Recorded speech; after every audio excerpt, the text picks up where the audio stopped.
Hello students.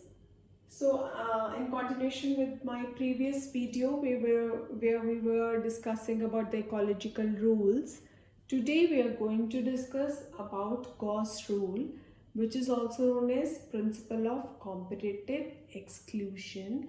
And this rule, it was given by an American ecologist G.P. Gauss.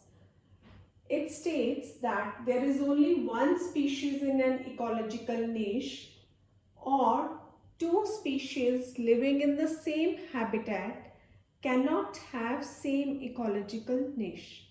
Now before explaining this, let me clear to you what is the difference between habitat and ecological niche.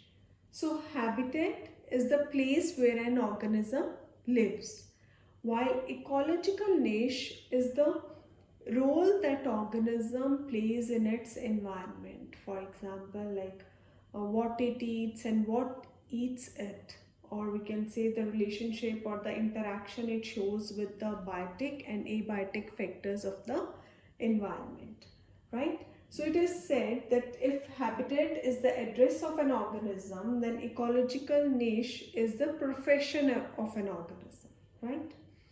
So this rule, it will be more clear to you by discussing this experiment which was conducted by Gauss. So he took two species of Paramecium, that is Paramecium muralia and Paramecium caudatum, and initially he cultured them separately. But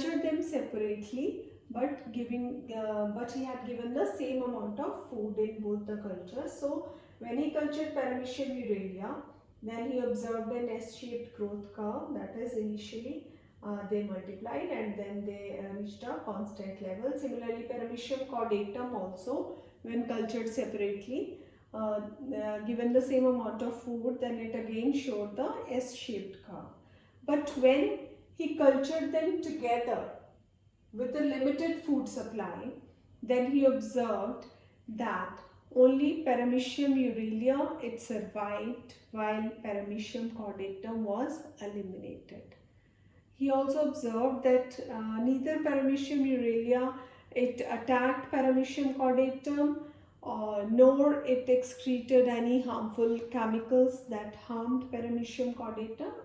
Simply Paramecium muralia, it was it was able to compete for the limited food supply, right? So here let's come back to the definition again, that two species living in the same habitat cannot have the same ecological niche. It means that the two species, if they are having the same food requirement or same basic requirement and the resources are very limited, then only one species will be able to survive, which is more dominant, and the weaker one will be eliminated. Either it will be eliminated, or it will migrate, or it will change its ecological niche. So there is only one species in an ecological niche.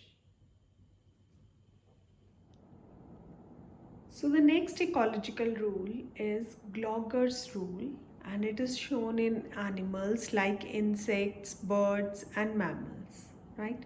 So this rule states that animals living in the warm and humid climate have darker pigmentation as compared to their races living in the colder and dry climate, so the animals which are living in the cold or dry climate, they have lighter pigmentation, or they are white in color. Why they are white in color? Why they are adapted like this? Because then it is easy to hide with the snow, to escape from the predators, and even it helps in hunting also, right? And the darker pigmentation is because of the production of the melanin pigment, which protects our skin from the harmful UV radiations.